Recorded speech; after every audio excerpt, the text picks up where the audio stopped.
I am the king, and I want to touch the moon.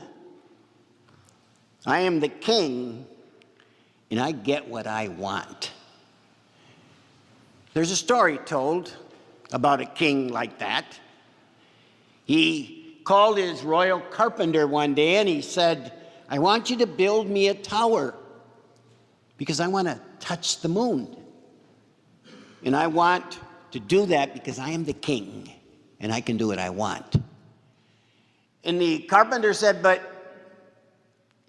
how do we build a tower that tall? You just find a way. I am the king and I want to touch the moon. And so the carpenter went out and collected all through the kingdom all kinds of wooden boxes.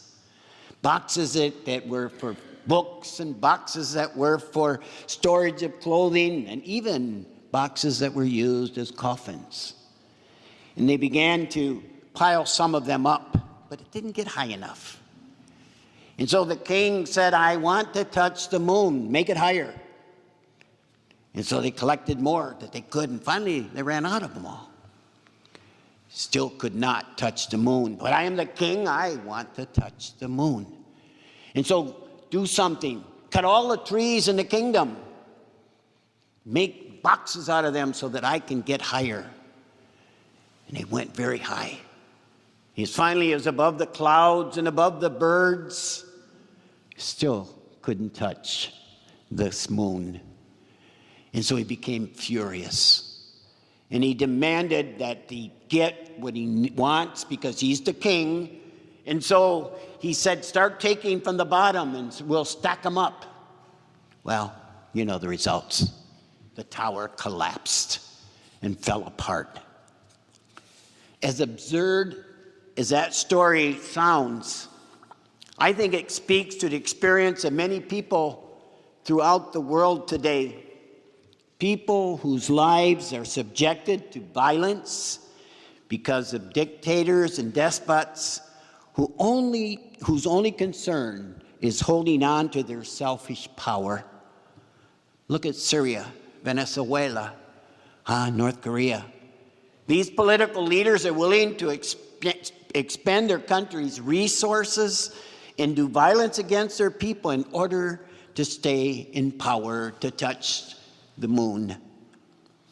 In today's gospel, Jesus presents us with another vision of power, another kind of authority.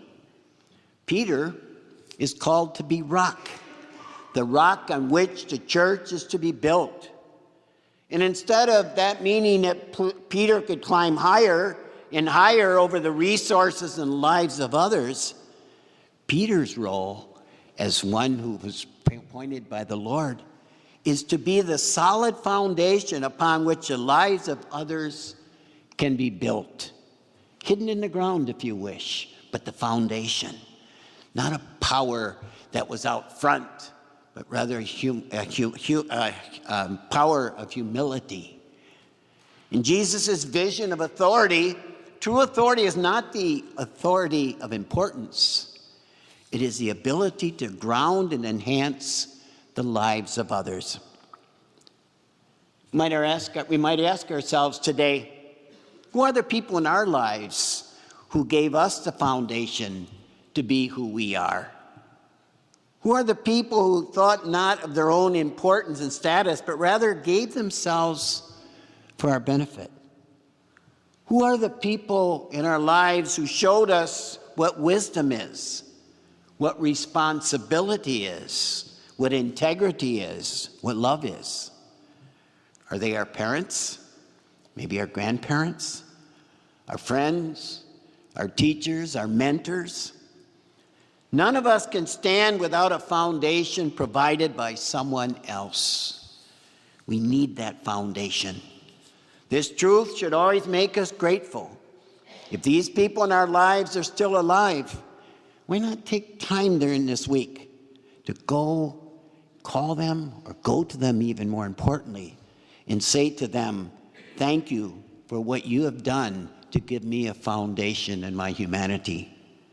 And if they've already gone with the Lord, say a prayer that the Lord may hold them close and that I will find a way to give them thanks by the life that I live.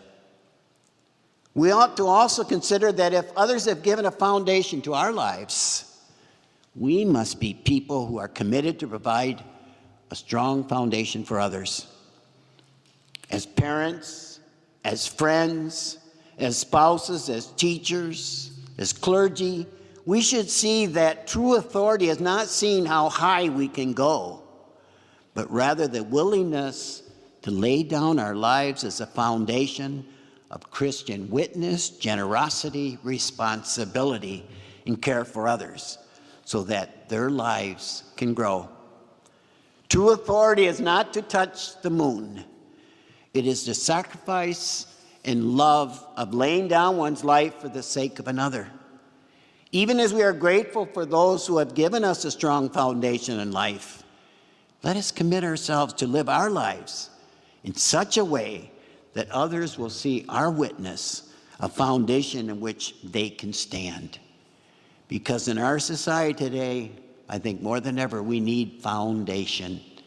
Everything's kind of yucky and wavy. We need that foundation of God's values in our lives. I will never forget an incident that happened when I was a young teen. I was asked to join my friends for a trip to an amusement park.